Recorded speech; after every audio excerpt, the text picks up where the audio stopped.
Good day, everyone, especially to our professor in EDM 320, Development Economics, Dr. Jeanette Riza Tababa. My name is Junry Esparar, and I will be presenting to you Unit 8, Approaches to Economic Development, specifically non-formal education and non-government organization. These are the learning goals of my presentation. One is to discuss the status of non-formal education and non-government organizations in the Philippines and to share insights of the non-formal education and non-government organizations in the country. This is the outline of my presentation. First, I will discuss about non-formal education, and this will be followed by the non-government organization. So let's begin the discussion with the non-formal education. So we have the part one, country level information on non-formal education. How is NFE conceptualized in the country? At the turn of the century, major changes in the field of non-formal education in the Philippines occurred, such as the change in the concept, the approach, the focus, and the outcomes.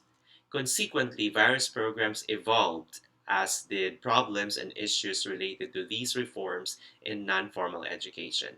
And the principal area of reform was the shift in the concept from non-formal education to alternative learning system or ALS, which is generally recognized now as the other side of basic education, where the one side is the formal education, the K to 12 basic education. But other than the K to 12 basic education, the alternative learning system is complementing the K to 12 basic education program at the non-formal aspect and informal and non-formal aspects of education. Now, presently, non formal education is viewed as two components of, or as one of the two components of the alternative learning system, the other one being informal education. So, which means that the umbrella term would be alternative learning system, and one of its components is non formal education, and another is informal education. However, informal education is a very new program, unlike non-formal education. Therefore, the major programs now in operation, which are the Basic Literacy Program, the Accreditation and Equivalency Program, and the Indigenous Education Program, they are all non-formal education interventions.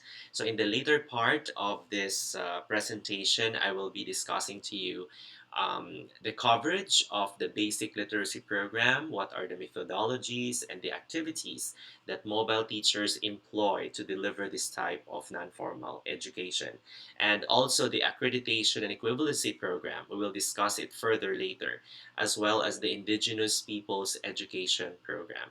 So these are future alternative learning system activities, such as first is the National Household Survey on Functional Literacy. So as part of the conduct of the alternative learning system, before the learners are being identified as to which program they belong, mobile teachers are conducting the FLT, or the Functional Literacy Test. The purpose of this is to assess our learners in three categories, or in three components: reading, writing, and computational skills. So after assessing our learners in the three components, the mobile teachers will now identify which program the learner belongs, be it in the basic literacy program, or the accreditation and equivalency program, or the indigenous education program. So the development, a second activity would be the development of a special alternative learning system foundation curriculum for the hearing impaired and the e-test for the accreditation and equivalency program. So now alternative learning system is also upgrading its system to increase efficiency in the delivery of basic services to our learners in the non-formal uh, uh, non-formal system of education. Now, in 2006, the Philippine EFA 2015, the National Action Plan, was drawn up with the identified central goal, that is to provide basic competencies to all Filipinos in order to achieve functional literacy for all.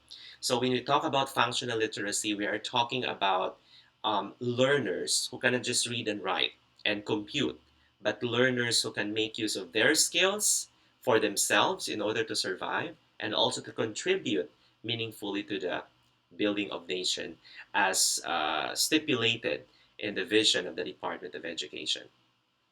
So to achieve this, the plan identified certain production and enabling tasks, one of which pertains to the ALS, which has been tasked to transform non formal and informal interventions into an alternative learning system, yielding more EFA benefits. We understand how daunting and how ambitious the goal of EFA is to capture all types of learners and to bring them to school. That is why at the Department of Education or the Department of Education wants to provide all opportunities for our learners in different circumstances, all types of learners, be it in the basic education formal system or the basic education non-formal system in the case of the alternative learning system. Now, on the question about a balance between program categories, if one were to exclusively categorize these ALS programs either as literacy and numeracy, equivalency, social and life skills, or income generation, then we can say that the basic literacy program um, is categorized as literacy and numeracy. So since there are different types of programs under the alternative learning system, so we have basic literacy program, the accreditation and equivalency program, informal education program, and indigenous peoples program. So if we categorize the ALS programs either as literacy, numeracy, equivalency, social and life skills, or income generation, then basic literacy program belongs to the literacy and numeracy program. So we are still teaching our learners the basic skills of writing, reading, and also computational skills. For the accreditation and equivalency program, is categorized as equivalency. In this type of learning or program, our learners can already read and write, but they are probably overaged. They do not want to go back to formal schooling, like the formal schooling, so they opt for the non-formal schooling. And if they pass the E&E test, they would be given equivalent grade level based on the skills manifested and based on the scores that they got in the A&E test. And for informal education program, we categorize it as social and life skills because in this type of program, our learners are taught life skills, and their practicum venues would be the community where they belong. So they can learn skills like weaving, for example, and then dressmaking and other skills, even handicrafts, such kind of life skills. And the indigenous people's education, it's categorized as cultural education. So there is no income generation program existing under the umbrella of the alternative learning system. However, the category on life skills is a common thread that runs across all alternative learning system programs because these programs apply the life skills approach in teaching and learning. Now, for us to be able to understand the paradigm, we need to look into some of the terms which are commonly used and are associated with the alternative learning system. So let's take a look at the first word or concept. We have here alternative learning system. It is a parallel learning system that provides a viable alternative to the existing formal education instruction. It encompasses both the non-formal and informal sources of knowledge and skill. So the umbrella program would be alternative learning system, which is a parallel program to the formal education, and that is the K to 12 basic education um, curriculum. Okay, so the second term is the non-formal education, or NFE. Is any organized, systematic educational activity carried outside the framework of the formal system to provide selected types of learning to a segment of the population. So, in the case of the alternative learning system that we are implementing now, so we have the basic literacy. We also have the A&E, or the accreditation and equivalency, and we have the indigenous people's education program. Okay, and for the third one, we have the informal education. Is a lifelong process of learning by which every person acquires and accumulates knowledge, skills, attitudes, and insights from daily experiences at home, at work, at play, and from life itself. So this is the component also of the alternative learning system, wherein the learners are given um, the opportunity to apply what they have learned through day-to-day living. So it is their immersion to to the society or to the community that gives them the avenue to practice what they have learned. Now, the fourth concept that we need to define is basic education. It is the education intended to meet basic learning needs, which lays the foundation on which subsequent learning can be based.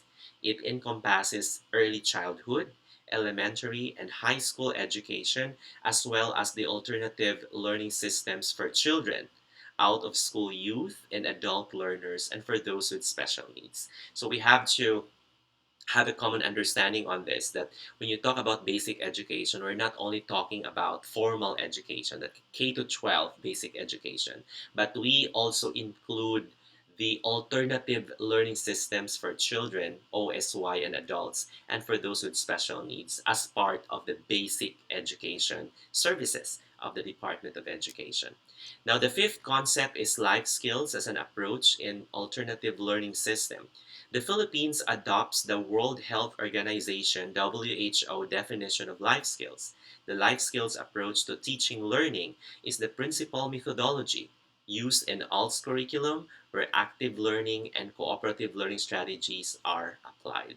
So it's very interesting, like in the classroom for formal education, we also adapt active learning and cooperative learning strategies. But these strategies are the major strategies, or the main strategies, or I should say the core strategies that the alternative learning system is actually using, because they are using these strategies extensively in most of their activities, if not all, to deliver basic services to our ALS learners. Another term that we need to define is functional literacy. It refers to a range of skills and competencies. Cognitive, okay, refers to the what do you call this, the intellectual aspect of the person. Affective refers to the emotions, and behavior, the actions, right? Which enables individuals to, first is to live and work as human persons, develop their potential, make critical and informed decisions, function effectively in society within the context of their environment and that of the wider community, local, regional, national, global, in order to improve the quality of their life and that of the society. So it's very interesting here, because when you talk about functional literacy, that is the aim now of basic education, is actually to teach students or learners not just the rudiments of the basic literacy skills, such as reading, writing, and arithmetic.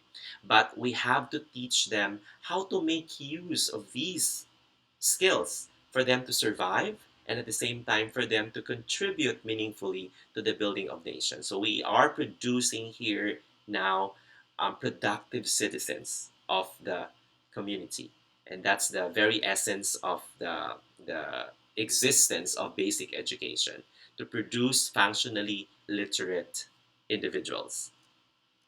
Now, when you talk about children, we have categories for ALS. So preschool children from 2 to 5 learners, for example. School age children 6 to 11 years old, elementary, and 12 to 15 years old for secondary level.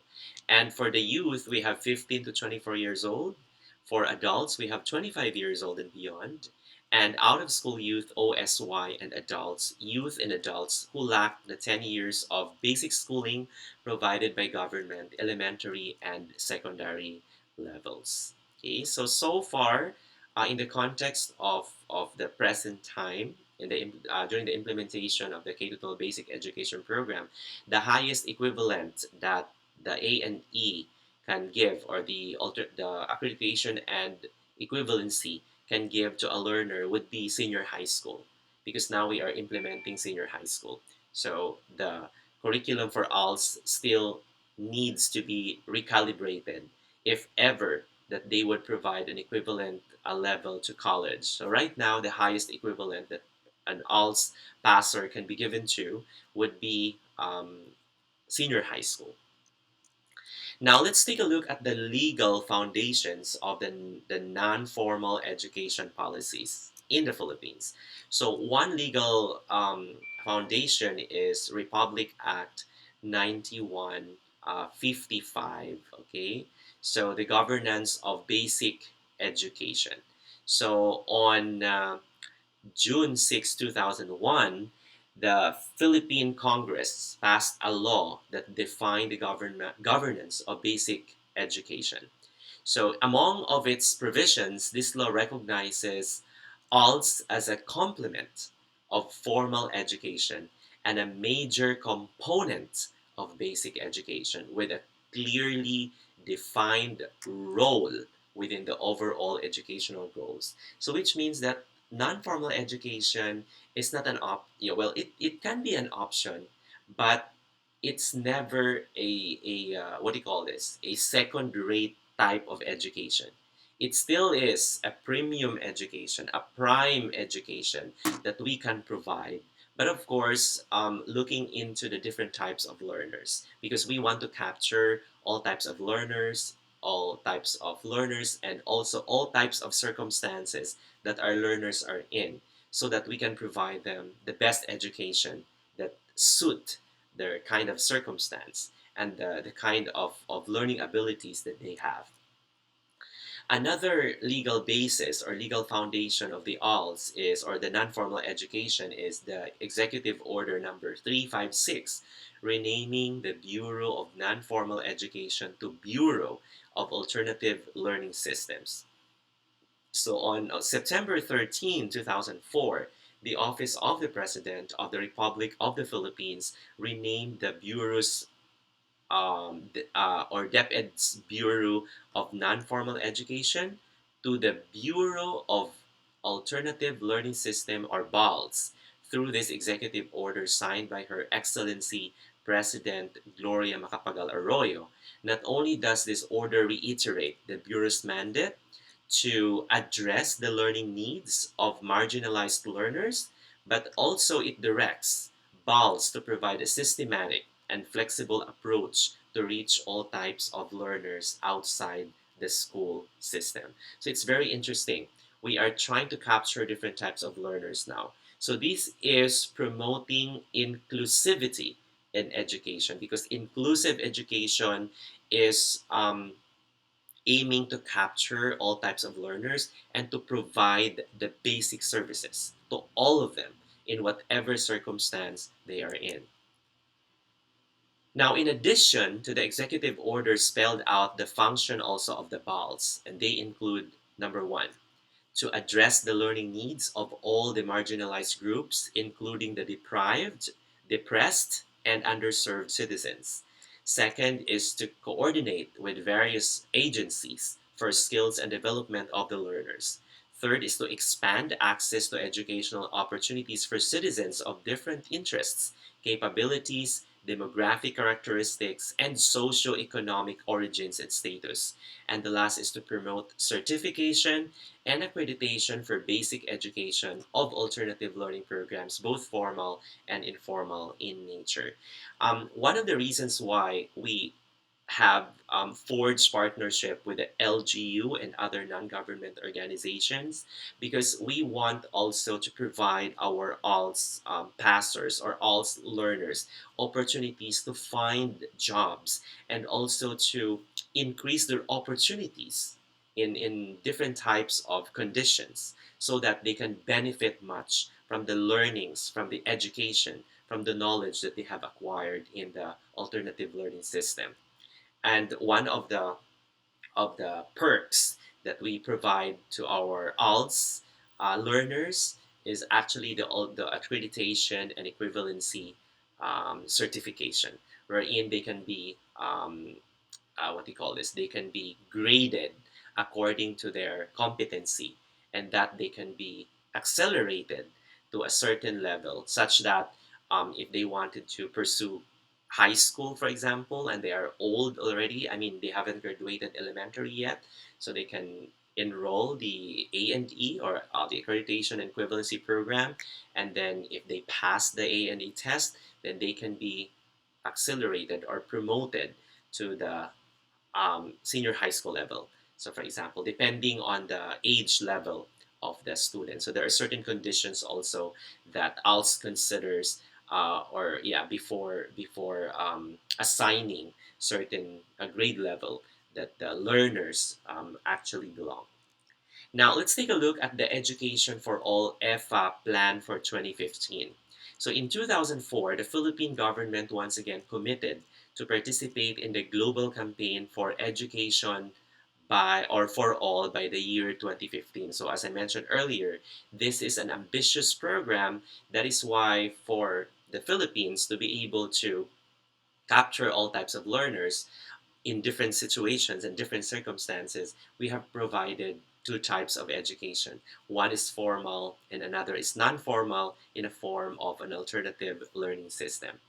Now, in this plan, one of the major goals is transforming all non-formal and informal education interventions into an ALS to yield more EFA benefits. And this means that the goal is to have in place a credible ALS consisting of NFE and informal education that shall cause to increase functional literacy among marginalized groups of learners. So which means that, as I mentioned earlier, this is not a second-rate type of education.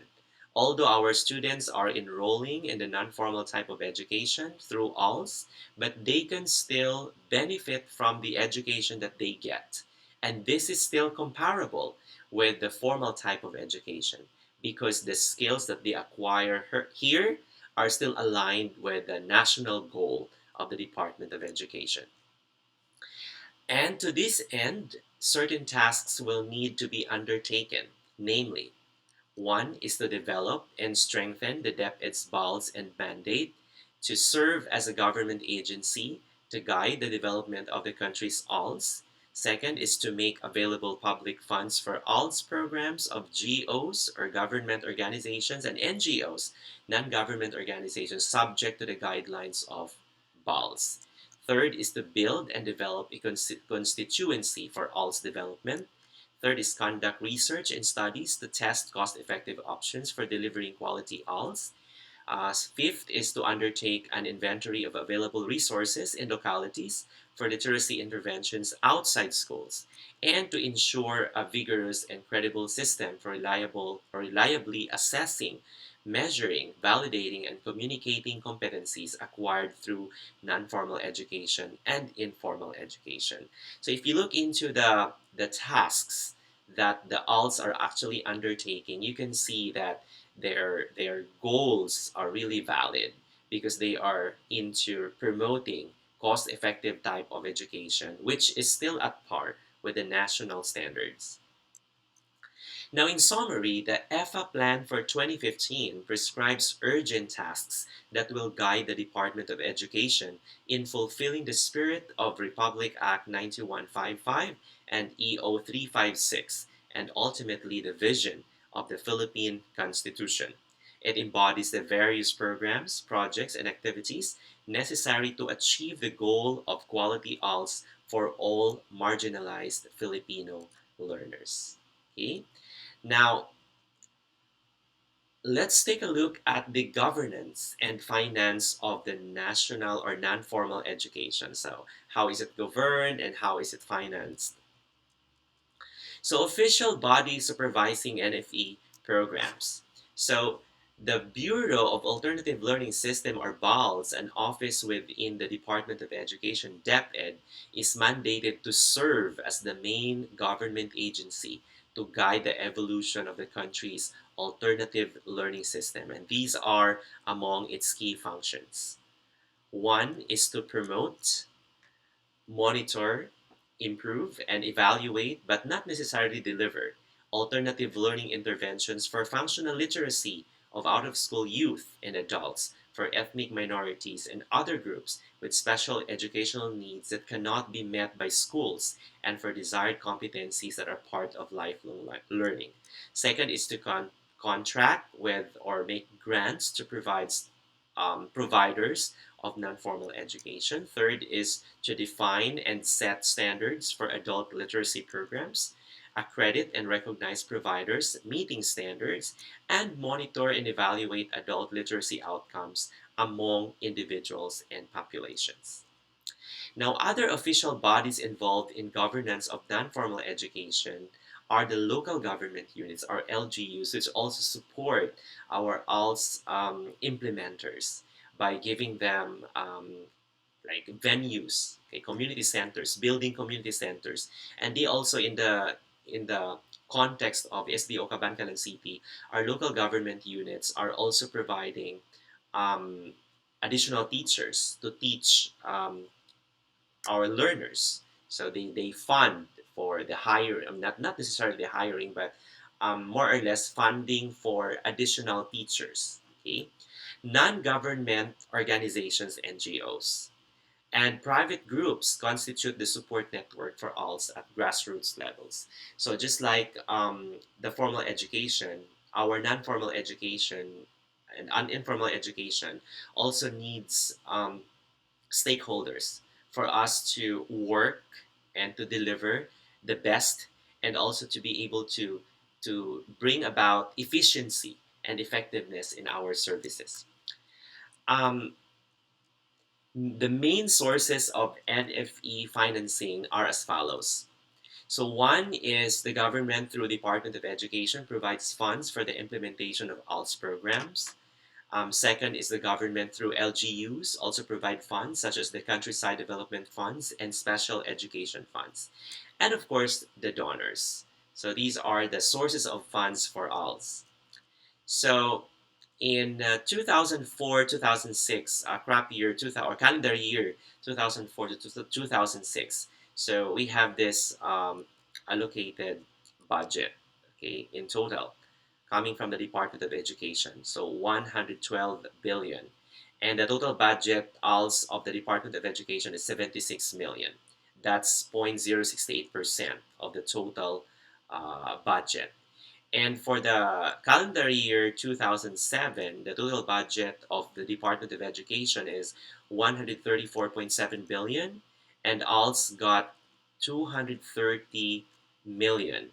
That's an increase from the previous year's allocation, and this is 0.17% of the total budget allocation for the Department of Education.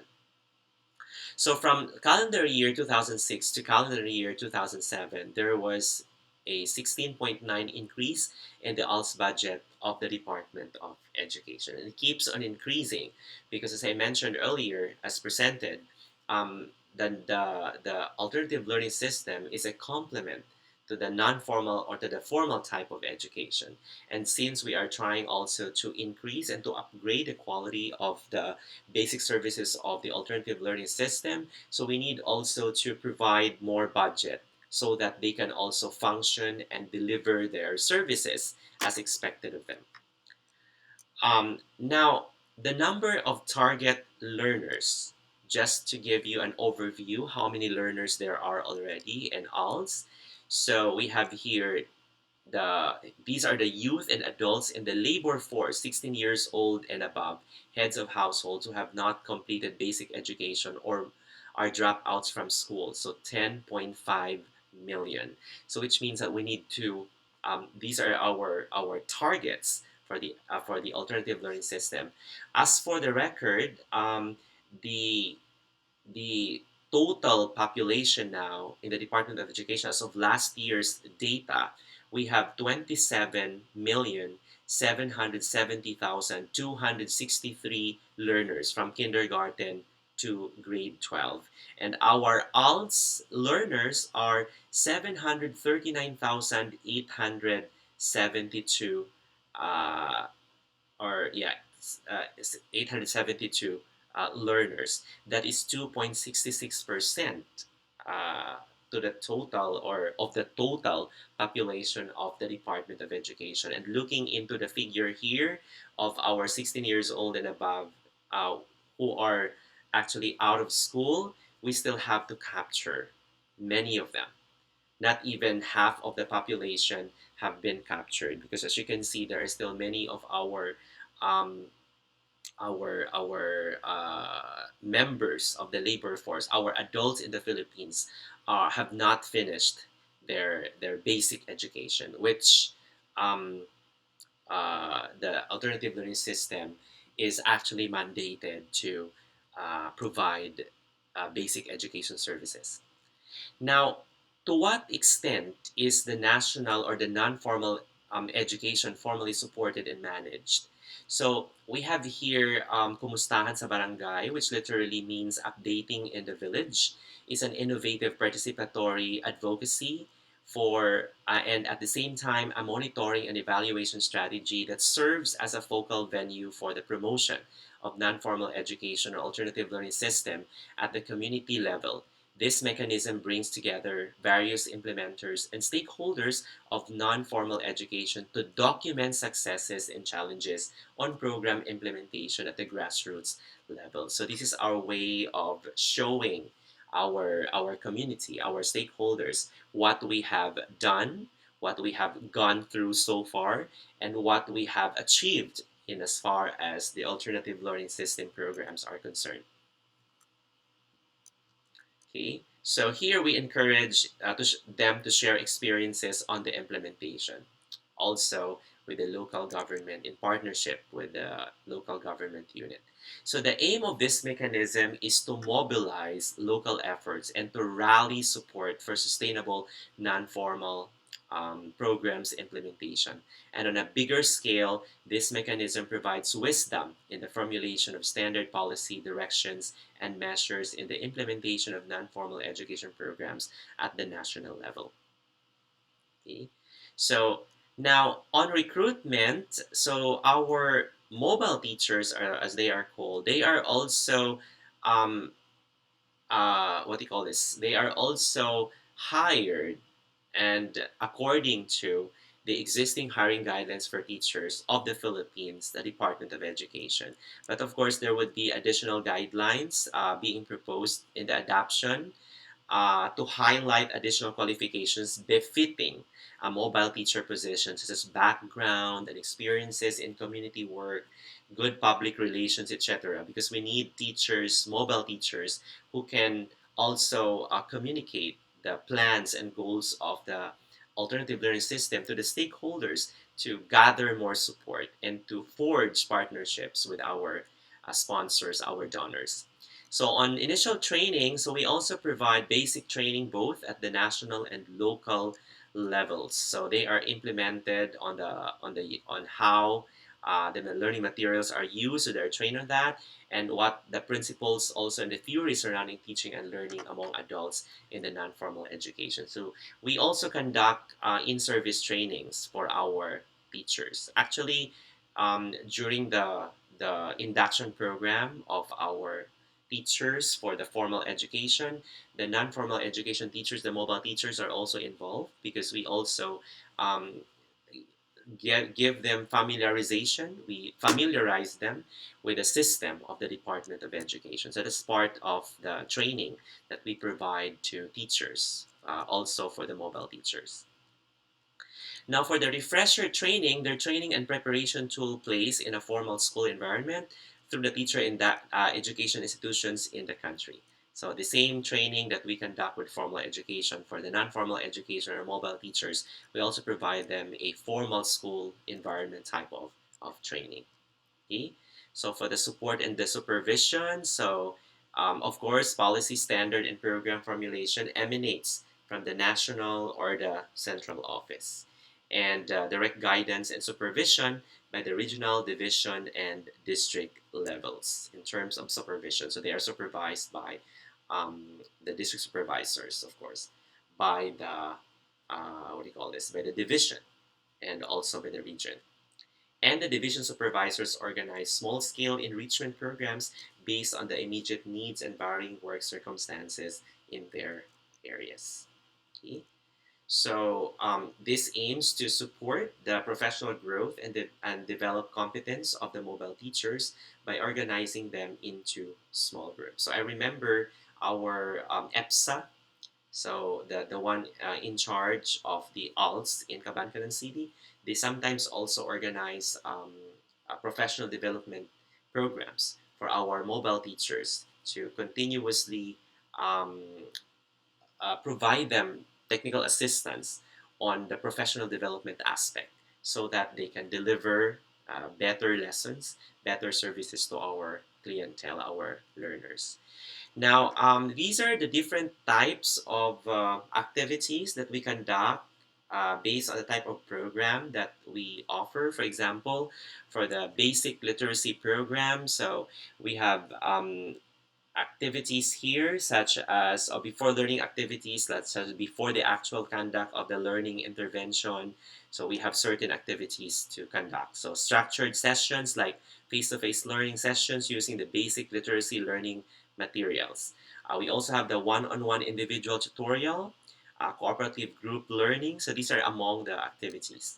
For the accreditation and equivalency program, this is a certification of learning for out-of-school youth and adults who are unable to avail of the formal school system or who have dropped out of school elementary second or secondary education. So we also have certain activities that we follow here, okay, prior to enrollment. So we also have certain activities, and as I mentioned earlier, all of these learners will be taking the functional literacy test or the FLT to measure their reading, writing, and computational skills as our basis in the categorization of our learners. The third is the Indigenous Peoples Education or the IP education, and this program addresses the learning needs, interests, aspirations, and worldview of the IPs. So in Cabancanan City, we have one IP, actually one IP identified school, but this is not only the only IP identified school. In Cabancanan City, we have identified other schools as well, like Tanawan, other than Carolan, and Bantayan also is identified, and also there are a lot others of other schools which are identified as IP schools with IP learners. And the last is the informal education, and this program is focused on the packaging of special interest short-term courses for continuing education program for specific interest groups. So we have here teaching strategies. The activities undertaken are advocacy and social mobilization, community survey. And of course, I have to include here the madrasa education for our program for the marginalized migrant Muslims. Muslim groups who have moved out of their countries due to a problem on peace and order. So we also have that madrasa.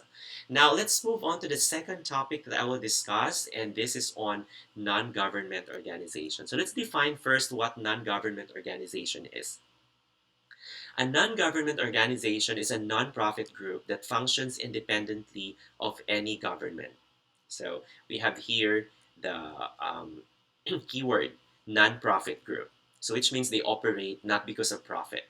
Okay? So it is sometimes called civil societies. Okay? Are organized on community, national, and international levels to serve as a social or political goals such as humanitarian causes or the environment. Okay, so what are the major takeaways or the key takeaways of the non-government organizations or their existence?